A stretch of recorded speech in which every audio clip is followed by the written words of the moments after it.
Here's the President of the United States. We're anticipating it. Let's hear from the President.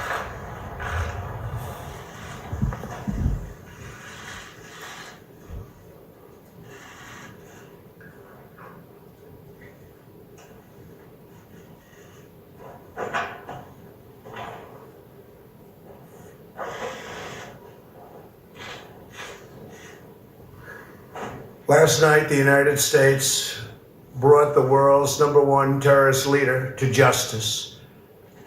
Abu Bakr al-Baghdadi is dead. He was the founder and leader of ISIS, the most ruthless and violent terror organization anywhere in the world. The United States has been searching for Baghdadi for many years. Capturing or killing Baghdadi has been the top national security priority of my administration. U.S. Special Operations Forces executed a dangerous and daring nighttime raid in northwestern Syria and accomplished their mission in grand style. The U.S. personnel were incredible. I got to watch much of it. No personnel were lost in the operation, while a large number of Baghdadi's fighters and companions were killed with him. He died after running into a dead-end tunnel, whimpering and crying and screaming all the way. The compound had been cleared by this time, with people either surrendering or being shot and killed. 11 young children were moved out of the house and are uninjured. The only ones remaining were Baghdadi in the tunnel, and he had dragged 3 of his young children with him. They were led to certain death. He reached the end of the tunnel as our dogs chased him down. He ignited his vest, killing himself and the 3 children.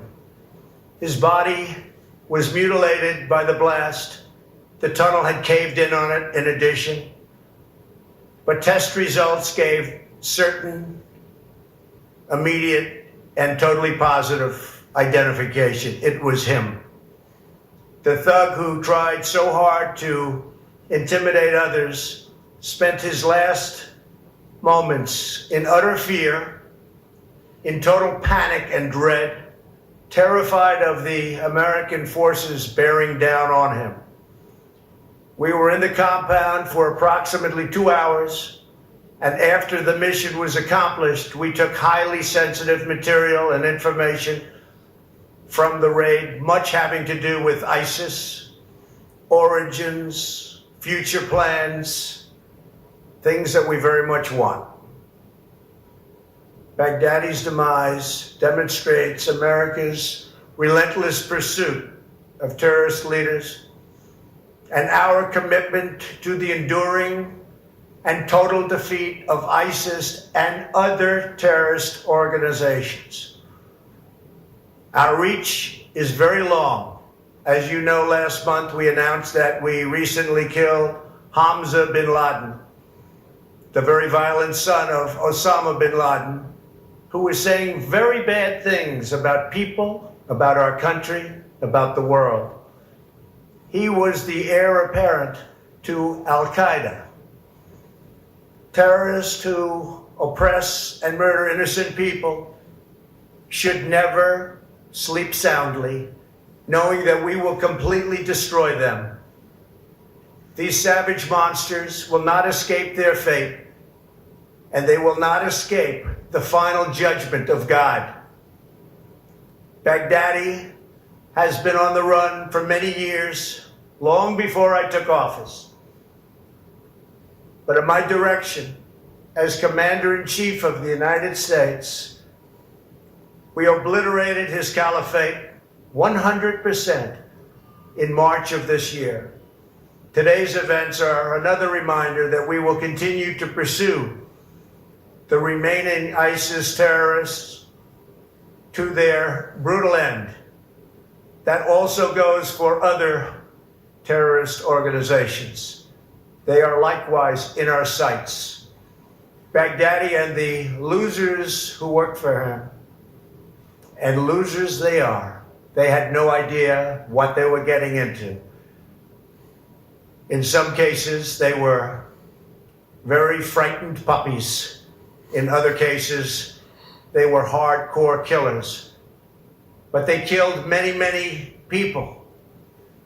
Their murder of innocent Americans, James Foley, Stephen Sotloff, Peter Kasich, and Kayla Mueller, were especially heinous. The shocking publicized murder of Jordanian pilot, a wonderful young man, spoke to the king of Jordan. They all knew him, they all loved him. He was burned alive in a cage for all to see on the execution of Christians in Libya and Egypt, as well as the genocidal mass murder of Yazidis, rank ISIS among the most depraved organizations in the history of our world. The forced religious conversions, the orange suits prior to so many beheadings, all of which were openly displayed for the world to see. This was all that Abu Bakr Al-Baghdadi, this is what he wanted. This is what he was proud of. He was a sick and depraved man, and now he's gone. Baghdadi was vicious and violent, and he died in a vicious and violent way as a coward, running and crying. This raid was impeccable and could only have taken place with the acknowledgement and help of certain other nations and people. I want to thank the nations of Russia, Turkey, Syria, and Iraq, and I also want to thank the Syrian Kurds for certain support they were able to give us. This was a very, very dangerous mission. Thank you as well to the great intelligence professionals who helped make this very successful journey possible. I want to thank the soldiers and sailors, airmen and Marines involved in last night's operation. You are the very best there is anywhere in the world. No matter where you go, there is nobody even close. I want to thank General Mark Milley and our Joint Chiefs of Staff.